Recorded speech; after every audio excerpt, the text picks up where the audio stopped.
Excellent. Hmm.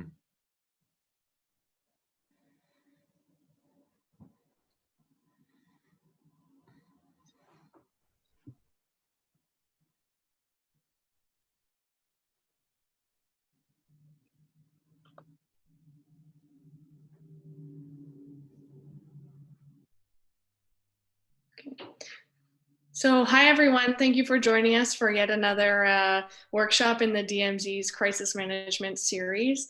We appreciate you being here with us. Today, we're lucky enough to have Michael McCarthy here to give you some advice on leading through trying times. The setup of this workshop will be more AMA style, so feel free to please leave your questions in the comment section on the YouTube stream, and we will be reading them to Michael as we go. Michael is a seasoned business exec who has over 2 decades of experience helping tech companies, startups, and international businesses, as well as experience in the financial service. We've been fortunate enough to have Michael as a DMZ EIR for a period of time, and now he's moved on to lead yet another startup. So we know that he knows what it's like to lead companies through these trying times, to have been through previous economic downturns and crises in the past. So we're hoping that you'll find lots of help here in this session. That's great. Thanks so much, Emily. It's funny because I think that when you set this up, you were thinking about how much experience I have seeing crises in the past, and I'm just taking that as code that I'm not a digital native. So I won't take it personally, but I know that this is a really difficult time. Crises are often, it's especially when they're the first of their kind, it's really difficult for us to think about how to navigate. And as a leader, you need to really start to come up with a thesis. You have to come up with your own understanding as to how long is this going to be, how deep is this going to be, and how is it going to affect things. For many of us that are within the entrepreneurial context, the thing that we're thinking about right now is cash, because really there's only so much cash in the bank, and ultimately you've got to be thinking about how do I stretch what I've got to cover the period of time that I think this crisis is going to last for me. Personally, I would say this is probably a 3 to 6 month window. And what I would say is that beyond 6 months, what's going to happen is we're going to enter a new normal. We cannot exist this way for some sort of prolonged period of time. It's just not economically feasible. So what's going to happen is that you have to come up with a thesis, not only in terms of how long this lasts, but you also have to have an understanding of what's the new normal going to be and how are you going to operate in that context of new normal. And you have now the next 3 to 6 months or whatever you believe this duration to be to now set your organization up for that new normal. So while I appreciate that you've got kind of the crisis and the urgency associated with preserving cash and having it stretch, you're going to really need to think about how do I position myself for what's going to come out the other end. So as you look at preserving cash, among the things that you might want to think about are really, how do I get more cash? And so realistically, there's only three things you can do to get more cash. You can increase your revenues, you can decrease your costs, or you can raise capital. And all three of these things are going to have their own specific challenges and nuances at this particular time. Obviously, increasing revenue, if you can continue to sell in this climate, continue to do so. That's always your best form of cash. In reality, some businesses are going to struggle. Ultimately, if you're selling, the person who's making a buy decision at this point needs to know you're on their top 10 list of problems. And the reality is that items 1 through 7 are now occupied by COVID-19. So one of the things to think about is that you still have to have an extraordinarily strong value proposition and solve a need in order to continue to sell. The second thing to think about is that you can reduce costs in a time like this. And that's maybe great advice for a huge organization that's got thousands of employees, but it's pretty difficult when you're running an already lean startup to reduce your costs. And I might even encourage you to take a bit of a counter thesis on this, which is this is a great time to make good pickup decisions. This is a great time to find some star talent that could be brought onto your team to really make a difference, especially given that the business operations environment in the future is going to be different. And then the last piece has to do with raising capital. Raising capital is never easy. This just makes it all that harder. And I think that what you're going to find is that, there's a lot of entities that are out there that have just pulled back, that don't have the funds, that are reserving capital to double down on investments that now need an extra 6 months of runway. But there are visionary investors out there that have deep pockets, that are well funded, and you need to find the ones that are truly right in the line for you. There isn't as much capital floating around in the ecosystem as there used to be. But there is still capital that's out there, and there are still strategic investors who are looking to make really smart investments at this point. Yeah, I think that those are things that everyone has had on their mind. I know we had a conversation earlier this week via the workshops about fundraising during this period, thanks to Ripple Ventures. But it was definitely an issue that people are seeing is what do we do in order to keep ourselves moving forward in a positive direction, even if our industry is not doing the best at this point in time. And I think a lot of folks have questions. I have a few questions here from some of our founders, and I'd welcome anyone who's tuned in. I know there are quite a lot of you to start posting your questions in the chat, so that I can ask Michael what your questions are, so he can give you his thoughts and some perhaps advice on what to do next.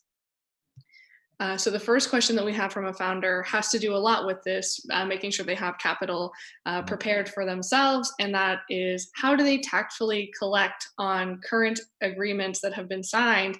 How do they collect that payment? Yeah, so I mean, one of the benefits that we have right now is that a lot of software companies in particular that are using SaaS models have the ability to turn off the service that they're offering. Now, this goes back to how much leverage you have and the resonance of the solution that you're providing to customers. So if you have something that's absolutely mission critical for them, it becomes important for them to deal with you fairly, because by losing the service that you offer, it potentially puts the rest of their business in jeopardy. If, on the other hand, you have something that's a little bit more ancillary to their business, this might be a very difficult conversation to have. Um, at the end of the day, though, I would really encourage you to speak just candidly and honestly about it. We're a startup. If we don't collect these funds, it's going to put our viability in jeopardy, and then we won't be around to give you this service. So I think that, quite frankly, speaking honestly and not necessarily directly to the collections people, but to the people that are actually using your service, is a really effective way to go. The other thing to think about, though, is that sometimes you can re-engineer terms. So, for example, you might say, you know what, let's give you a discount right now, or at least a deferral of some of the payment that you owe us, because it's sometimes better to get 50 cents on the dollar than to get 0 cents on the dollar. And with the right deal, you might find that they're a little bit more willing to release capital into that into their payables. Especially if they're large organizations, they should have deeper pockets, and they should have more runway than you do. So I would actually play this out both on the help us survive. We're part of the ecosystem too. We employ people, and at the end of the day, you like the service that we offer. Yeah, thank you. That makes a lot of sense. And I think that this kind of plays off that as well. So if they're asking, they say other SaaS companies have historically grown sales during downturns. Examples of this being Salesforce, NetSuite. How can our companies do the same? I think it's important to understand that whether you have a position of leverage or not. This is a really difficult time to be opening a restaurant. And yet, if you're providing an online streaming service, you should be doubling down. So the reality is that the crisis doesn't float all businesses in the same way. And you need to figure out, how does this crisis become something that we can capitalize on, because we have a solution that's now even more meaningful for the markets that we serve. In practice, uh, the the businesses that we tend to see surviving and thriving in this type of a context are the ones that sit a little bit closer to essential and a little bit further away from nice to have functionality. So, I think that this also gives you an opportunity to think about your own strategic plan and pivoting if you find yourself further away from mission critical as a business. Yeah, I think a lot of our folks will be thinking about that. I know we have heard some folks are completely turned off right now just because of the industry they're in. Yeah. And others have been working on those pivots to try and make things happen for them. Hmm. The next question says, how can you leverage your team during times of uncertainty? One of the things I would say is that you need to know what's really going on. Our the current situation we're in, our teams are under a lot of stress from several angles. They're under stress just because of this virus. They're concerned not just about their own health, but the health of their families and their loved ones. Um, they're concerned about the business, about its ability to weather this storm. So there's a lot of stress out there. And what I would say to you is that this is a really important time as leaders to make sure that you are leading by example. Lead by providing confidence to them. This is where fear can be the greatest killer of all. And I think that what you want to do is you want to make sure you're taking care of your people.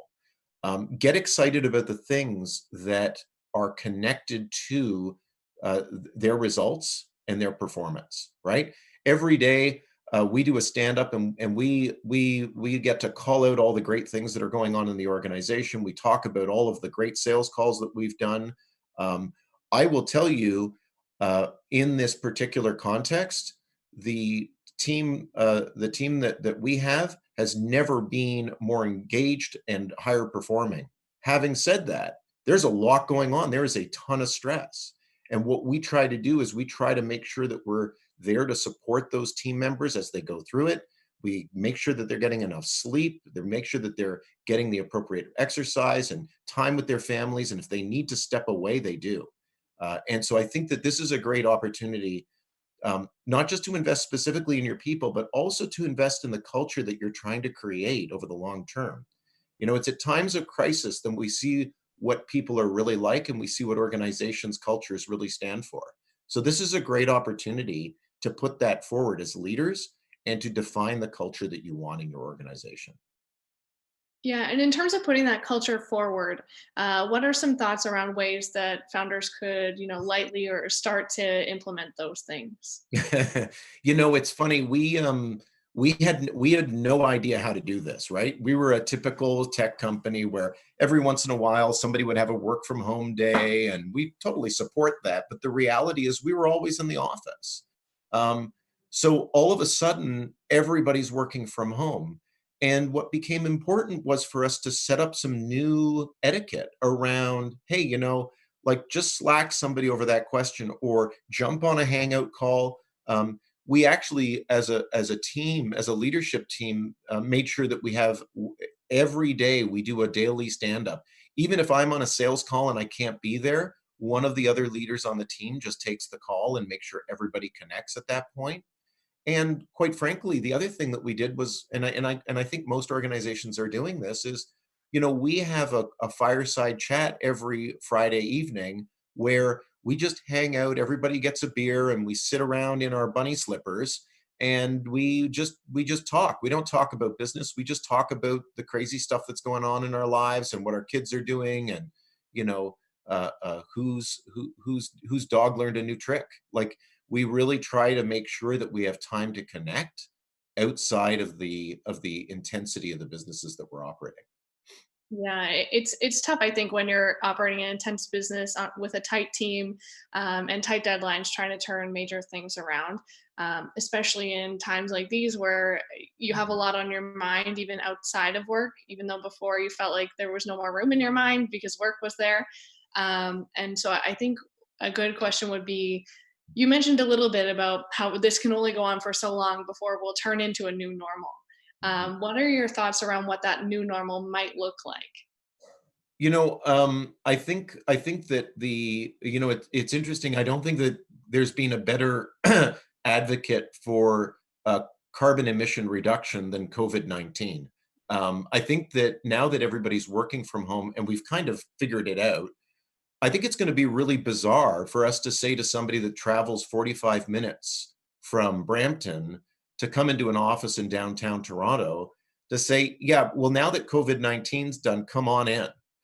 So I think that we're going to see that the concept of work from home is going to be much more established, and I think that that's going to have serious ramifications for real estate, for example. Um, so I think that we'll definitely rethink that. I think that the idea of social circles is very likely to change, and I don't know that this is something that's directly connected to every business, but I think that we need to realize that the way we interact and the people we interact with, especially the ones we are in physical contact, I would expect that that's going to go back a little bit in time to an era in which we're going to have some relationships that we do hold closer than others. We have a lot of social media platforms right now that don't distinguish between your brother and somebody that you've never met that connected with you, halfway around the world. And I think that what we're likely to see is that there's going to be this sense of degrees of separation, and I think that it's going to be more enforced because the reality is that COVID-19 is not is not really the crisis. It's just the first of many versions of things that look like global pandemics. And so now what's going to happen is that we're going to start risk planning around global pandemics now that it's happened. The reality is that until it's happened, and I'll tell you that 15 years ago, I was actually on a project to work on a global pandemic reaction plan for one of the Toronto municipalities. Um, it's interesting because at the time it was just really a paper, a desktop type of exercise. I think that we're going to be thinking about risks in different ways. So that would be my broad commentary. The other thing, though, I think that's going to change very dramatically is that there's going to likely be a divide in our social structure. We have those that are able to work remotely, and the reality is, this, while it affects them and they're working from home, the things that are most material are still quite stable in their lives. They have jobs, they're able to put food on the table. They have a certain sense of belonging in the employment environment that they're in. And then we have other people that are not really part of the knowledge work economy that are connected to a lot of our traditional industries, people in manufacturing, people in the service sector. And I think that, those are people that are going through 10 times the pain as the rest of us are right now. And we can't forget that there's a massive component of our economy that's still connected in a way that they're taking a double hit right now. They're dealing with all of the realities of COVID-19 and all the unknowns of COVID-19, but they're also in many cases in precarious employment. They're in situations in which, even if they are working with large established organizations, they're on work share or reduced hours or simply just laid off. And so I think that there's also likely to be a bit of a divide in terms of that as a social boundary. And I think that it's likely to push people harder, especially the ones that are in high school at this point and elementary school, to really help make a major shift towards a knowledge economy here in Canada. Yeah, I think we see it now, right? Everyone's watching the news and seeing the number of folks who are just completely unable to work, completely unable to support themselves. And there is some relief coming from the government, but that won't solve a problem long term. They're going to do that for 4 months, and then we're going to have to figure out what comes next from that. Um, and I think what we have to ask then, especially for our teams in the tech space who maybe aren't, directly affiliated with those industries, but maybe serving those industries, are how do we start to make sure that we're working as leaders to build teams that actually are thoughtful of these folks and are not only delivering a product that they use, but actually, working directly to help them serve them in a way that's both helpful but also compassionate. Um, Yeah. and sort of on that same stroke, what skill do you think that leaders maybe should start to adopt? And not because of this specifically, but using this as the catalyst to say, maybe we should have been doing that before, and now we really need to take it seriously. Yeah, that's a really insightful question, Emily. I think that for the longest time, we've seen a lot of entrepreneurial businesses really run largely as mathematics exercises. And what I mean by that is, we spend particular amount of time looking at the financial structure of the business and the business model and so forth, but we don't spend a heck of a lot of time thinking about the values that underline the kind of the why as to the existence of any business. And I think that in order for us to be, compassionate, what we need to do is we need to go back to the why behind all the businesses that exist. What is the social benefit that's created as a consequence of the business that you have just built? And if the answer is, well, it gives a great return on investment to shareholders, that's fine, but that's not answering that question. And I think that businesses still have to exist in a financially viable way. So it's not that, we can just create a whole bunch of charities and think that that's going to be the solution to the problem.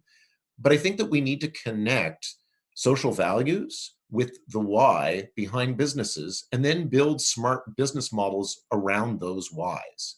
Um, Once you've done that, when you go to a manufacturing facility and you say, what we really care about is reducing workplace injuries. We really care about people on the line. And you say, and here's the technology that we offer. That's a really good sell. And you're going to have people that are galvanized around the right thing and building product and quality, doing things with engineering excellence because they are going to realize we protect human lives. Uh, when people don't have that connection to the why, it makes it much more of a clinical exercise, and it's very difficult to feel compassion and empathy for the people that you're serving. It also kind of gets us away from things that really matter. And I think that in the last 5 years, we've really seen a lot of businesses that have succeeded financially that have done nothing to contribute to broad social benefits, or even broad true economic benefits. But they've been great. They've been great mathematical exercises for creating wealth for shareholders. So I think that we've got to revisit that.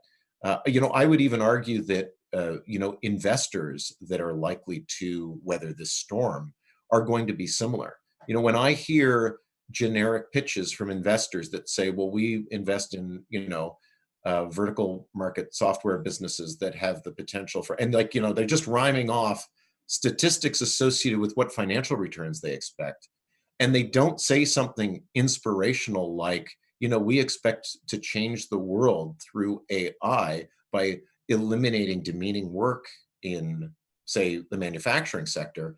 you know it's really hard for me to think that they're likely to have that proper mission either, or be aligned with what I will be doing as a CEO.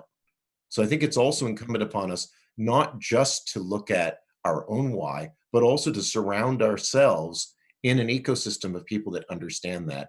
And hence, finding visionary investors at a time like this is really what you should be doing as well.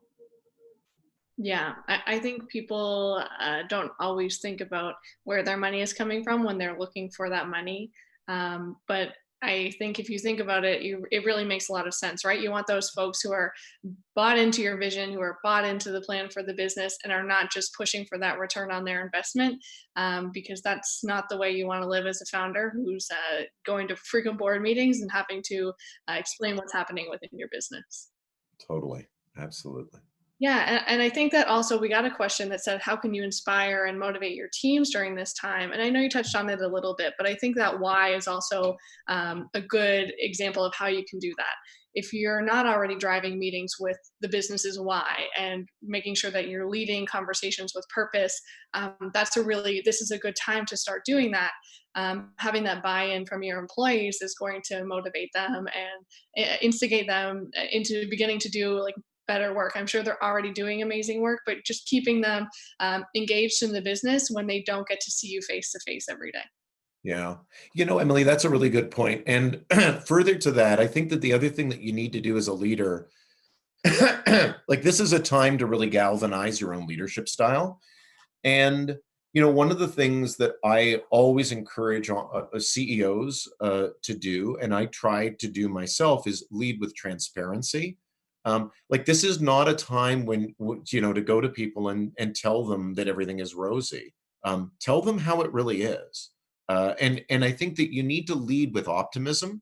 You need to double down on all of the efforts so that you can tell a story. But by being transparent, it will force you as a leader to do something else. And that is that it'll force you to double down on driving results because you're now accountable to your team. Because I'm going to go back on the team call next week or tomorrow, and I'm going to have to say to them, yeah, you know what? I was really down and I didn't bother making that sales call. And they're going to look at me and they're going to say, like, what the hell kind of an example are you setting, Mike? Whereas if I go to them and I say, you know what? Yesterday I stayed up late because I was responding, and this is true, I was responding to 3 inbound sales leads that came in. And you know what? I don't think that we've got a high probability of closing them in this quarter, but I think we've got a high probability of closing one this quarter. Like I want them to hear that because when they hear me speaking honestly and when they see me being transparent, the first thing is I expect that I'll get that back. But the other thing is that when I'm talking about things like, hey, you know what? We've actually made it through the other side of this, or you know what? We just raised a bunch of capital, then they can look at me and they can say, yeah, Mike tells the truth. So I know that that's not just spin. So, that type of rapport with your teams is going to be vital because you don't want people guessing. You want to have communications with them that are clear and transparent. Um, and so I really encourage you to think about it at a time like this.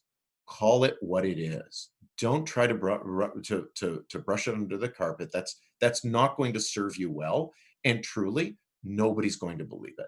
Right. Having said that, I get together with CEOs on a regular basis. I have some that I get together with as individuals. I have some that I get together with in groups.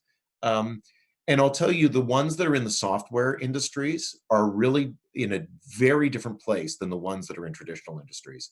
And and so we do have to remember, like, this is also a time to reinforce the benefits that the people that are in your companies are facing because they've made good choices in terms of career, right? Maybe a little lucky, but to a large degree, we're not feeling this like a lot of other people are.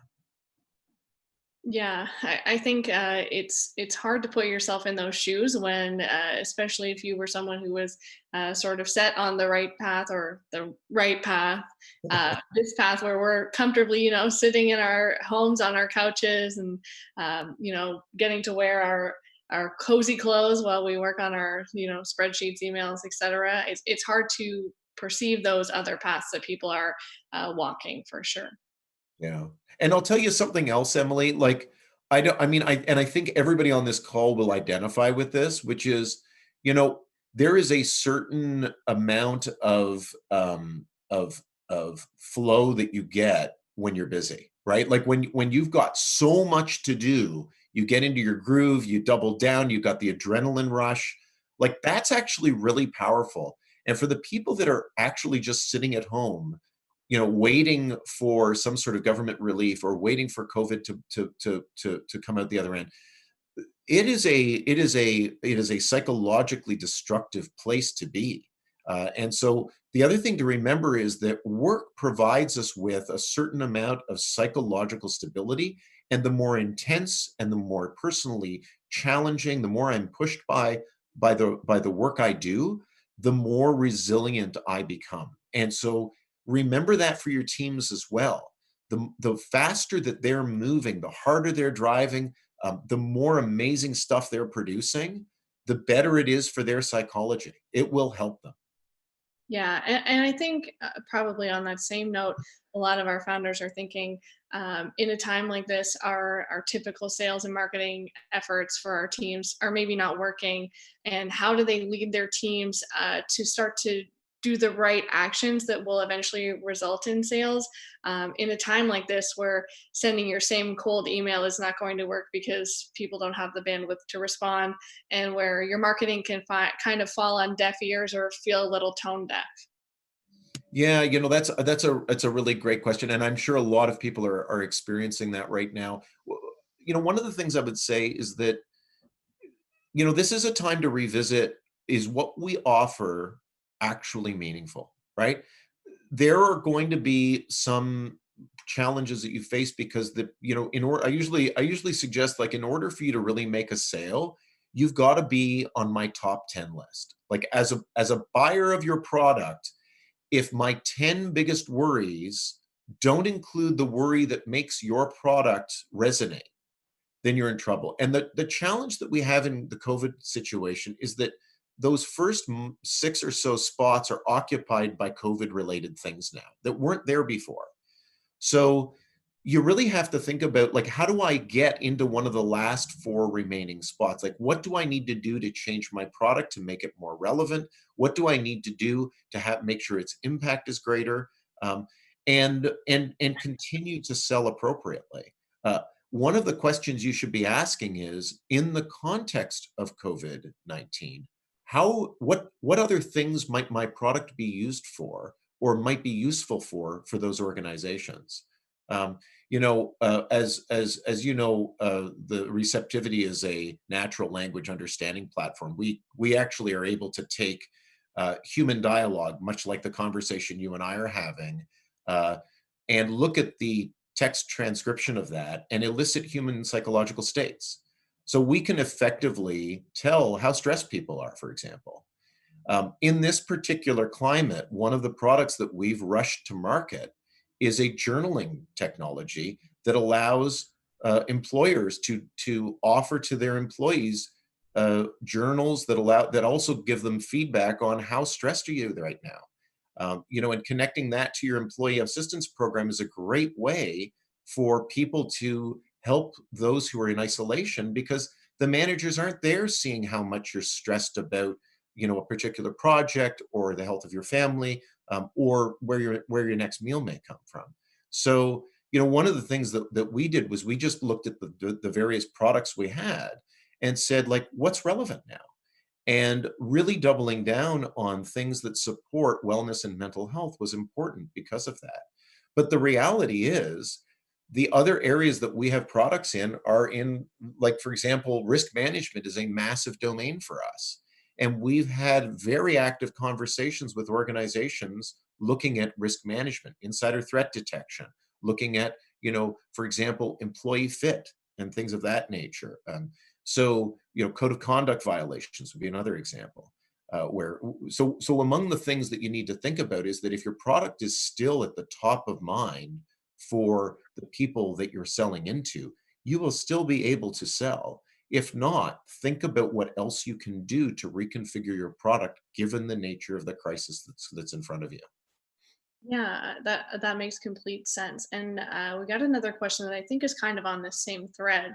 They're asking about advice on, and you talked about, pursuing customers and making sure that if your product can be related to some of these crisis management bits, that's where you're targeting in on, you're highlighting.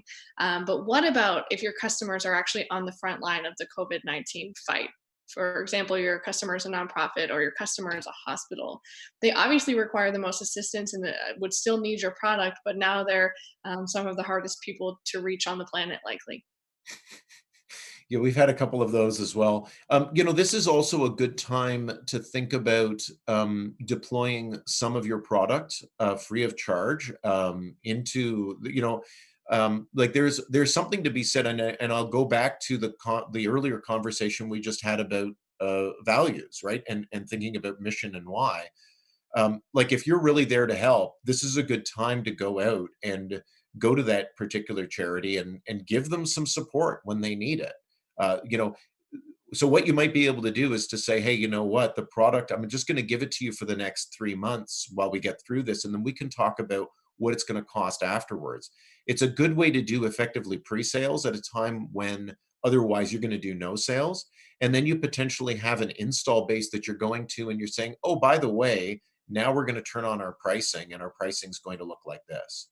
Um, so if you truly do something that supports and helps people who are frontline responders in this situation, or healthcare professionals in this situation, then this is a good time to go in and lead with your mission. And then later you can think about turning that into revenue. Yeah, I think that's a really great answer, and I know maybe it's something that companies haven't thought of before.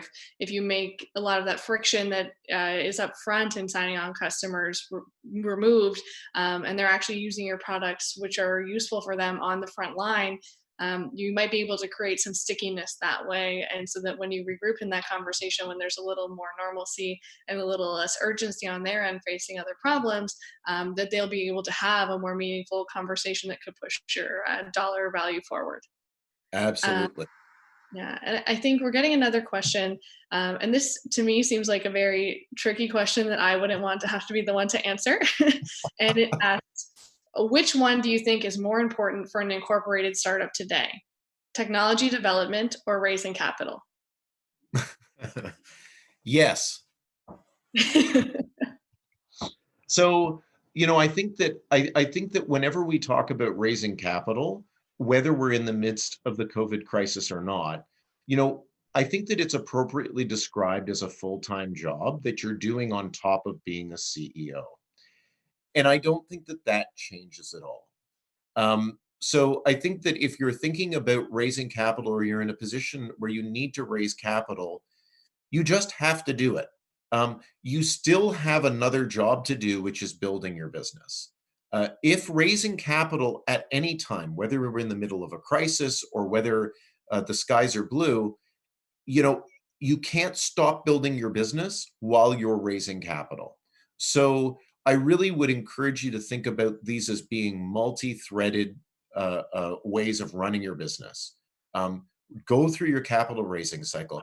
What I would encourage you to do, though, and I see this as being, I've seen CEOs that don't take this approach, that get completely overwhelmed by the capital raising process, which is get to know fast. Like if you're in a conversation with somebody that's not going to fund you, get to know fast, stop the conversation, say, thank you very much. I just don't think we're a fit. I had a conversation like that very recently with an investor that was introduced to me. Just there was no way. We're a big NLP AI platform, and this was an investor that really bets on singles and doubles. Like there's just no alignment. So I would encourage you to do your research in terms of who am I going to even speak to. Most investors are actually quite good at listing what they invest in on their website, both in terms of an articulated investment thesis, as well as by putting some of the investee companies up. And you can get a sense as to, like, is this a good partner for me or not? Once you've culled that list, like, you shouldn't have to go out to 1,000 investors to get your capital.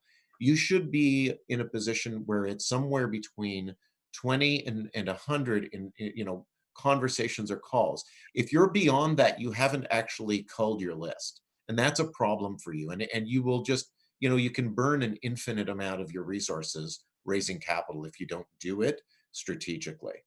Now, building tech is another question. What should we be doing around building tech? What I would say is, if you have a team and you're going through this process right now, and you've already done the exercise in terms of determining what's the business we need to look like by the time the crisis comes to a conclusion, 6 months away or more. Well, what is it that we need to build now? And revisit your roadmap, revisit your priorities in product, because you may find that there are things that you now need to think about in ways that you were thinking about differently in the past, right? I'll tell you, I'm spending a lot more time working on a laptop and a desktop than I am on my phone because I'm at home. I'm not actually mobile anymore. And I think that that's true for a lot of people. Yet, I'll tell you, almost everybody's got a mobile strategy first. And it's a great example of something that, smart product managers are looking at and they're saying, look, the world's changing a little bit. Maybe we need to rethink what our priorities are, right? Maybe conserving bandwidth is much more important than thinking about multi-device integrations. So Yeah. I'll just encourage you to continue to think about the product you need to build at the end of this cycle. Yeah, I think that that's very true. We're looking at right now. We look at these. All of our companies are talking about how they're looking at their product and trying to find other ways to get it into markets. And I've heard some very creative ideas, and that can only happen by being willing to shift your focus, by having a good roadmap, and also being willing to light your current roadmap on fire and start from scratch. Because sometimes where you're at is just not going to be effective with the changes in the market and the changes in society. Another question I would ask when you mentioned about raising capital and how you kind of have to do it anyway. If you're in that position, it's just going to have to happen. Would you change your approach to how you're talking to VCs at all, or would you sort of stay on the same path as you would in normal times? So, I think that it's interesting. There are multiple. The investment community is not responding to this in a consistent way. So I think that we have some investors that have raised a lot of capital that are still um, aggressively deploying based on the thesis that they raised the capital on. And I think that they're stable in the way that they're approaching things. There are other investors that are stopping and they're revisiting their investment thesis in this context. So while there's a little bit of a stutter, I would expect that at some point they're going to come back to market, but it's necessary at that point to understand how they're going to invest. I think that the last piece of this is that we've got some investors that, maybe didn't have the same pedigree as some of the more established firms, didn't have the same kind of experience on the team. We've seen so many venture capital firms emerge over the last little while. Um, it's really difficult to keep track of the landscape. At the same time, when you're raising your first, second, or third fund, you don't have exactly the track record that's going to necessarily see you in a position to easily close for capital in this economic environment. And so I think that a lot of those investors are just simply no longer present. Every single dollar they have will be reserved for follow-on rounds within existing portfolio investments to give them up to 6 months of runway. And where we see companies that are, what sometimes happens even within the VC's portfolios is that they will pick winners and losers because they may not be in a position to double down on everyone.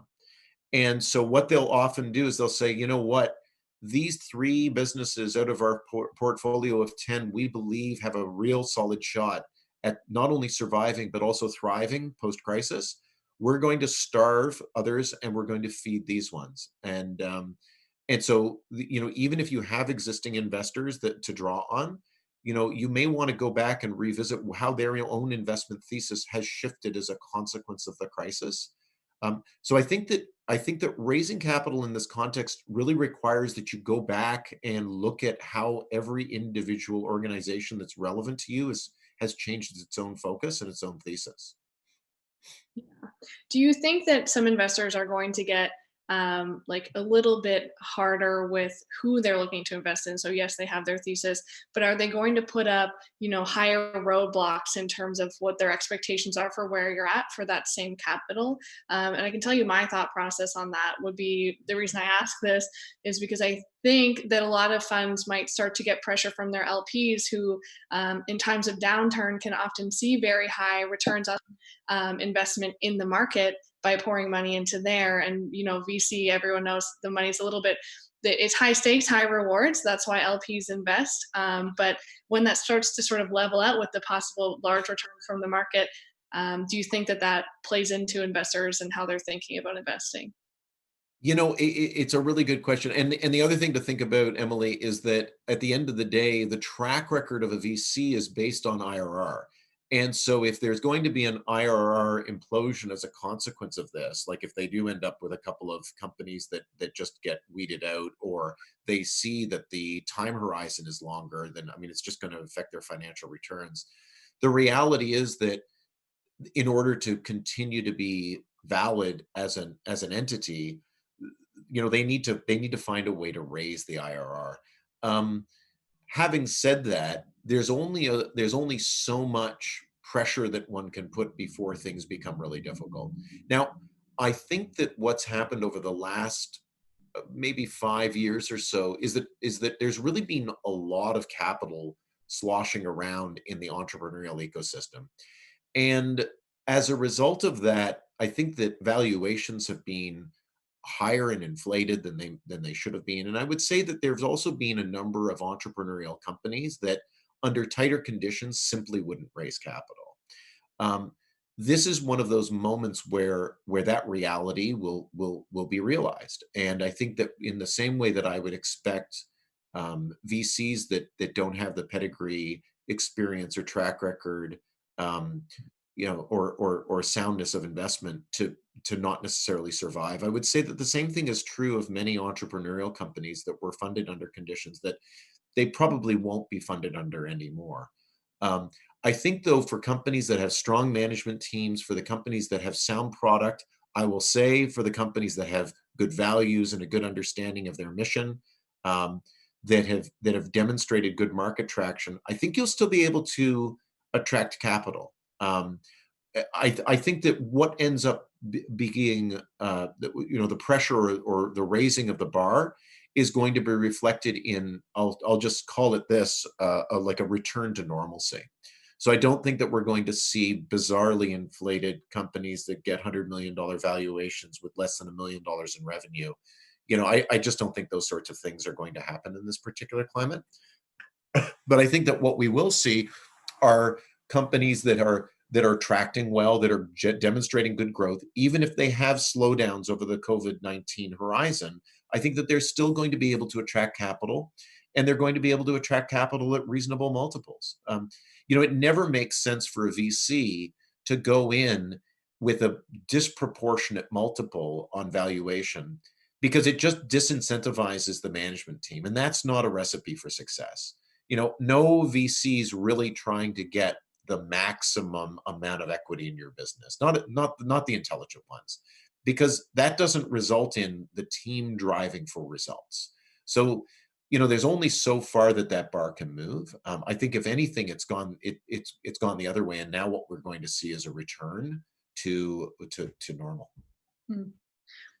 And I think on the other side of that, for founders who aren't currently in position where they have to raise capital, what are some things you think that they should be doing if they're hoping to sort of push off being in a place where they need to raise capital, or capital becomes the next step? What are some wise moves for them in their business? Yeah, I mean, one of the things to think about is, this is you have to know your own business to some degree. If you, for example, don't expect to be selling in this market, then I wouldn't be hiring salespeople. But this is also a great time to pick up that star engineer that's sitting in another early stage entrepreneurial company that's worried, right? Because for the most part, if you can be strategic about this, you can pick up some great people that you might not otherwise have access to. It's also a great time to kind of double down on product and really think about, what is it that we want to build.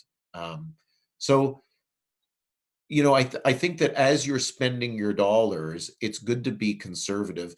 Most organizations, most VCs at this point are looking to add another 6 months of runway to everybody's cash position. Um, So if you can also defer costs that you maybe you don't need that bigger office space right now, maybe you don't need that extra scrum team right now. This would be a good time to just kind of reflect on that. I think we're also very early days in terms of forecasting. I don't think the only thing that anybody knows is that we have no idea what this is really going to be. So like hiring up that team right now, I think would be a little bit difficult. Hiring that team in 3 or 4 months is a better time to reevaluate that question. So, I think that you can be prudent with some of the dollar spend in that way. Uh, but I think that part of this is also, having the confidence to go forward and make good buys at a time like this. Yeah, and I guess another question would be for companies that are, currently, or they were hoping to hire someone, now they have to hold off on hiring someone, but they still have some of those pain points. Would you recommend, if they're thinking about it, working with consultants or maybe repurposing their own resources? What are some thoughts there? Yeah, I mean, one of the things I would say is that my view on anything related to consultants is that if it's truly core and strategic to your business, you shouldn't have somebody who's not part of your organization working on it. So, if you have something ancillary to your business that's not like you just that truly is a commoditized element of what you're doing, that's a good time to think about giving that to others. Um, but if it's truly central to what you do, I'm very reluctant to let that get outside of the shop. Um, and especially as you go to work with larger enterprise clients, they're going to want to know that you actually have full control over the code and who's worked on it, and what their background checks look like, and so forth. Um, so just that's just one thing. In terms of using other people to help you, I think we're also in a position now where there's a lot of talent that's sitting out there in limbo. So it's not a bad time to use somebody on a contract part-time basis, because there's people that have gone through their own employment journey and might be sitting in limbo right now looking for something, and a nice contract would be something that would really help them. So I don't think that that's a problem as long as it's not strategic to what you're doing. And I'll also say this, for top talent, this market is not really a blip, right? I just had a conversation last night with a person I happen to know, who's an absolute star on the product management side, and they were calling me because they were trying to determine whether or not they should take the offer that was just put in front of them that day. So, like, there's a lot of movement of top talent still. I would also say to you, if you have stars on your team, be very careful, because people that are thinking about the long term, and all the big players are thinking about the long term, they're looking at your star performers right now. So you want to make sure that you're providing them with the support that they need, the resourcing they need. Like, people who are really talented can move in this market or any market. So just keep that in mind as you go to build your team and build your business. Yeah, and do you think that there are like ways of either communicating or expressing like to your team and to your team members, like, yeah, of course, it's great to build a great community and to have that leadership, but also, to sort of share that person to person connection to make sure that they know that not only are they valuable to the business, but that you value them yourself. Yeah. I would say the other, like, I mean, it depends on your culture and how you lead. It's really good to call out people's accolades in front of the group, right? At least I do that all the time. And, some cultures might not like that. They might consider that to be embarrassing. So you have to kind of figure out what's right for you and the people you're working with. Um, but I really like to sort of make sure that people know that what they're doing is valuable and connect it back to the why. Like, especially if you're a business that's there to do something that's going to change the world, I want to know why that database migration is actually feeding into that mission, not just that it was successful and how much more performant your application is because of it. Yeah, those 30-second speed increases, that or, even 2 minutes, those things are very small in the scheme of things when you think about the folks on your team and who they are as holistic people. Definitely Right. improvements for you, but, to them, those are just things that they're trying to do as part of the day and, don't necessarily create those connections. Yeah. I'll tell you, I've now met every dog and cat of my team members because of this work from home situation. And we actually had a meeting where everybody had a pet on their lap. And it was just another way where we're getting this more personal connection. So every group is going to be different, but it's really important to figure out how are you connecting with people even at a time like this. Yeah, definitely. I can definitely say the same for DMZ. We had a staff call the other day where our director of happiness was there, and folks, if you check out our website, that's a dog. But we don't usually get to see our director. They're usually out of the office. So it's Yes. been nice to make those connections. Yeah. That's great. Well, I think we've pretty much hit time here. If anyone has a last minute, pressing question where you're thinking, I need this answered, Michael's the guy who's going to know. I'm going to give you 30 seconds to post it now. Um, but otherwise, I think we'll wrap up.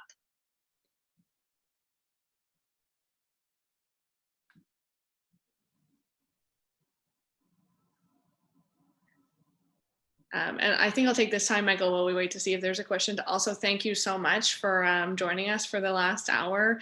You talked about a large number of topics and gave a lot of advice, but I think it's been super useful for our founders. I know I've learned an awful lot for sure, and we really appreciate, even though that you're already, running an entire business right now, that you've taken that time out to help us in the community.